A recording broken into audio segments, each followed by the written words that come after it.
What's up, YouTube Gen X? So I got a PM from a young gentleman, and he wanted to know if I had any tips for networking. I have a couple, but once again, when you talk about networking, you have to understand where you fall. When I look at networking, I only see two groups of people. Your your people who are established, whether they've been in their profession for a long time, or whether they're in upper management, or some sort of leadership position, or whether they own their own company or whatnot. I would consider those people to be established. They already have work. And then you have the other side, which is your people on the come up. Your people that are looking to get into something. So that typically they're younger, and they're looking for work, or they're trying to build their clientele. So they're trying to get money. And however way they're trying to get money, they're trying to be set up, right? So those are your two groups. Now, do they interact? Of course they do. Now, obviously, you have your established people who network with each other. Hey, I noticed that you have this sort of clientele. Can you plug me? Hey, I noticed that you have that sort of clientele. Can you plug me? Or, hey, let's do some shit together because we can combine our resources and whatnot. Happens all the time, right? It's like the plastic surgeon networking with the investment banker. So it's kind of like, hey, the investment banker tells the doctor, I noticed that you have a certain type of clientele. If you would please plug me, right? And then the plastic surgeon tells the investment banker, hey, I noticed that you have a certain type of clientele. And I know that their wives need plastic surgery, and that's what they like to do to stay young or whatnot. So if you could give me, a shout out here and there, right? That's that sort of networking that you have with established people. Let's share our clientele, or let's come together and put something, let's combine our resources. Hey, let's put up a hotel, or let's put up a mini mall, right? So bring your resources and I'll bring mine, and we can get some other guys involved. That's that sort of networking. Am I there? Obviously not. Hopefully one day I can be there. And hopefully sooner than later, but obviously that's where you want to end up. It doesn't even have to be white collar. It could be blue collar. It could be, in a lot of different areas. It's kind of like, for example, at my barbershop. A lot of the guys that go to my barbershop like rims, and they like, good sound systems, right? So there's a relationship with the owner of my barbershop and this dude that owns his own auto shop not too far, right? So there's deals. Hey, if you say you go to this barbershop, I'm going to give you 10% off, right? And obviously when you go to his shop, he's going to shout out the barbershop, right? The barbershop owner has some flyers up at his place of business. So when people are looking for a cut, they see that and it's like, oh, okay, let me get a haircut. Oh, okay, while you're putting on my rims or my 22s or putting in my subwoofers, let me go get a cut. So you have that sort of relationship. So it doesn't really matter if you're blue collar or white collar. You're already established. You're already making your own money. You're just trying to make more money, right? But then you have the people on the come up who are trying to get into something, right? And these people network as well. So it's not so much about, let's share clientele, but it's more so about, hey, I noticed that you're in engineering and I'm in education. You scratch my back, I scratch your back. I may know some people. Hey, I noticed that this company's hiring. They're looking for an IT guy. Let me forward you the email. Or, it may be something like, oh, I noticed that this this private school is looking for a teacher or whatnot. Right, or this charter school is looking for a coordinator. Hey, here's the email, right? Oh, and the person that's hiring, I know her. She's my aunt. So, hey, forward me your information and I can send it to her and give her a phone call. So you have that sort of networking as well, where you're trying to help people, right, be an extra set of eyes and ears for you because you're going to do it for them. And even now, it happens all the time. I may have a homegirl who may forward me something, and I may forward her something or whatnot. And once again, it has nothing to do with what she's trying to do, but she knows at the back of her mind, oh, I have a friend who's into this stuff. Maybe this can help. And sometimes it doesn't help. but the fact that, she's thinking, that helps. And when I send her stuff too, it may not be what she's looking for, but it's one of those, hey, thank you for keeping me at the back of your mind.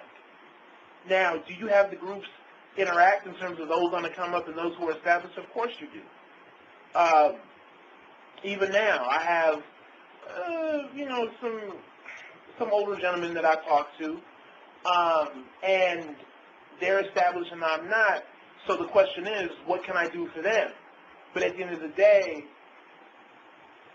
with me being younger, I have more so a connection with the demographic that they want to highlight. The demographic that they want to target, I have more experience with, right? So I have on-site experience, and they're far removed. So they have the resources, but they don't have the intel, right? So in that relationship, it's one of those, I have the resources, you have the information, what can we put together? You have the experience, you're there with them 24/7, you can identify or partially identify, I'm too far removed, but I have the resources, I have the capital, what can we do? So oftentimes, you'll have that relationship. Or they may be looking to hire people, I want to bring on an intern, or I want to bring on somebody that I can trust. They want to bring on somebody younger, right? So that sort of relationship between the established and the people on the come up is definitely there. Definitely. Especially if they're looking for somebody to mentor or, somebody that they can trust. Almost like that, pseudo-son, pseudo-daughter. And that's the role I try to play. And it kind of works out that way, but I love playing up to that role. Whenever you're dealing with older black men, it's kind of like, man, you're the son I never had or whatnot. And I love that relationship, right, because it's great. So you want to play into that because, once again, they have the resources that they want to share. And they have stuff they want to set up, but they know they're kind of far removed, and they may not even have the energy to do what a younger guy can do or a younger girl can do. So it definitely happens. But either way, if you are a younger person on the come up, to go back to your question, what can you do? It's pretty simple. Have a business card. I mean, the first sign to show that you're somewhat legit is to have a business card, and you can say, hey, here's my card, as opposed to, does somebody have a napkin so I can write down the email address, or let me put it into my phone, hey, here's my business card. It's very simple. They're cheap. You don't have to get a whole bunch. You don't have to get anything elaborate. There's different companies that will give you free business cards. The only thing that they charge you for is the shipping and handling. And they put their logo on the back or whatnot, which isn't that big of a deal. Get a business card. So you're trying to, especially if you're in a situation where there's multiple people around, do you have the time to write down information? No. It has to be really quick. Oh, here's my business card. Email me, or I'll email you.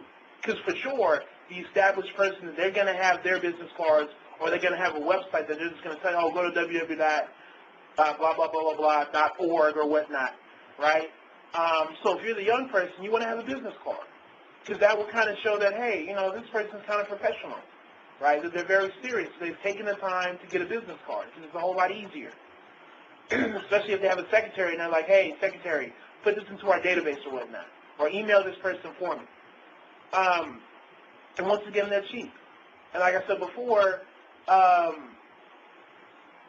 you don't even have to put your number on there. I understand that some people may not want to put their personal number out there, and they may not have money to have 2 lines. It's very expensive. So an email will do, especially now where most people email. It's easier to email than it is to call somebody. I mean, most people are emailing, if you really think about it. I can't remember the last time I've actually called somebody on their work phone as opposed to email. It's a whole lot easier, especially with people having their email accounts linked up to their BlackBerry or their mobile device. It's easier that way, as opposed to having a phone call and you have to answer questions immediately. I'd rather get an email so I can think about how I want to respond, as opposed to being on the spot, or me saying, I don't know, can I call you back? And then you're playing phone tag. It's easier to email. So if you don't have a second number, that's okay. Just make sure that you check your email address, whatever email you're going to put on there, and you should be doing that daily.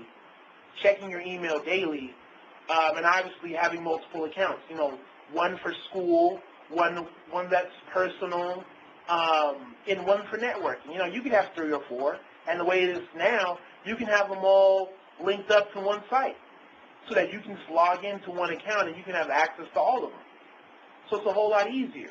So just make sure that you have a professional screen or email address or whatnot and go from there. You can even use your school email because your school gives you an email. You can use that as well. So you have your proper business card with your email address on it or whatnot. Respond to emails, and when you respond to emails, make sure you're professional because that's a big sign. If you're dealing with somebody and they're sending you an email, you still have to know the difference between a personal email and a professional email. It's almost like a memo, right? So when you're responding to an email, make sure you're doing so professionally. Make sure you're spell checking. For me, I like to compose an email in Word, and I'll edit it and do what I need to do there, cut and paste it, then put it into the email, then send it. Because I know sometimes, I don't like the spell check or whatnot, the grammar check on the email page or whatnot. So I like to do it in Word and proofread it and look it over, then send it because that's a big sign. You're trying to prove to whoever you're dealing with that, hey, you're legit, whether it's another person on the come up or whether it's somebody that's a seasoned professional. You're trying to prove, my shit is together. Let's not get it twisted. So if you have to refer me to somebody else or whatnot, hey, you're dealing with somebody that's on point. They're on the ball, right? And obviously, too, you want to respond quickly. You don't want to let emails linger on. I give respect to people that respond to emails quickly. I really do. Because the con, I guess, in terms of emailing is that you can let it drag. But, when you respond to emails quickly, that wins you points. It's showing that you're on the ball, right? And with me, like I said, everything is linked up to my BlackBerry. So if you email me, and if I have the time, I'm going to email you right back immediately. So you're getting that feedback, and you know that this person is reliable. Because that's one of the main areas that you want to show, that if you're the younger person on the come up, that you are reliable and you are professional. Next one, and I've said this before, make sure you're always presentable. No one is saying that you have to be suited and booted, but even for me, I had to get into the habit of not throwing on a T-shirt, some shorts, and some blazers or some dunks and going out. Because you never know who you're going to meet. It doesn't matter if you're at I've met people at Starbucks. I've met people at the mechanic, random places. Once again, people are reading you. So you always want to be somewhat presentable. Whether it's in some jeans and a polo or whatnot, or a flannel or button up, it doesn't really matter what. You want to make sure that you're at least presentable to the point where you can, not feel like you have to pass up an opportunity. Because there's been times where I'm like, damn, I could have gave this lady my business card, but look how I'm dressed. How is she going to read me? How is she going to, perceive me? Because that's big. Perception is everything. So you want to make sure that you never have that problem. You should never be in a position where you feel like you can't go up and shake somebody's hand and have a small conversation. It is what it is. I've had people approach me, simply because I was dressed somewhat nice. And like, oh, hey, how you doing? Blah, blah, blah, blah. What do you do or whatnot? And you move on from there. So that is something that you can control. Make sure you're presentable. It's not as hard as people want to make it out to be. It's more so a habit. That's all it comes down to. For me, it's a habit. So it's not difficult.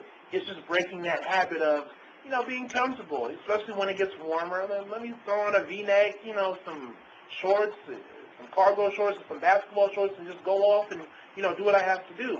But sometimes you have to, know, hey, let me also be mindful of who I may run into. What else that I have to say? Okay.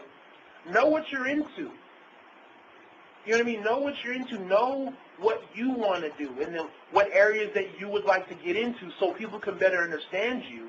There's no point in me trying to network with somebody who's also on the come up, but they don't know what they want to do. It's like, okay, what do you want to do? I can't really help you, right, if I don't know what you want to do, right? And if you don't know what you want to do, how can you help me? So you have to have an idea of where you want to be. Obviously, you don't have to know for certain, but you want to know the industry and where you would like to be. Simple as that. It lets people know, right, which is important. And with that, you can navigate networking. Because oftentimes with networking, people may try to get you on their tip, right, as opposed to you guys trying to come together or them trying to be on your tip. You know, you want to make sure that you're not wasting your time. Because I've met people where they wanted my help or they wanted to partner with me, but what they wanted to do didn't match up with what I wanted to do. So I had to decline, or I had to make my availability very limited because it wasn't what I wanted to do. You know, the worst thing you can do is help somebody, but at the expense of what you want to do and what you want to get done. Right? You know, you have to be very careful. So know what you want to do. Well, I'm going to sit down with you and say, hey, okay, what are you trying to do? And if you tell me you don't know, then it's kind of like, maybe this isn't for you right now. Maybe you have to figure that out. Right? Especially if you're dealing with the older crowd, you know, the established crowd. They want to know, well, what are you into? So that I'm not wasting my time and you're not wasting your time. You have to know all that. Right? So if you talk to me, I'm going to let you know what I'm trying to do now, what I'm trying to do in the middle future, and in the far future. So you have a clear understanding of what I'm trying to do. And I'm going to try to figure out what you're trying to do so that we know how we can form our relationship. Or if we can form a relationship. So anyways, I think that's everything. I got to run. Y'all take it easy. God bless.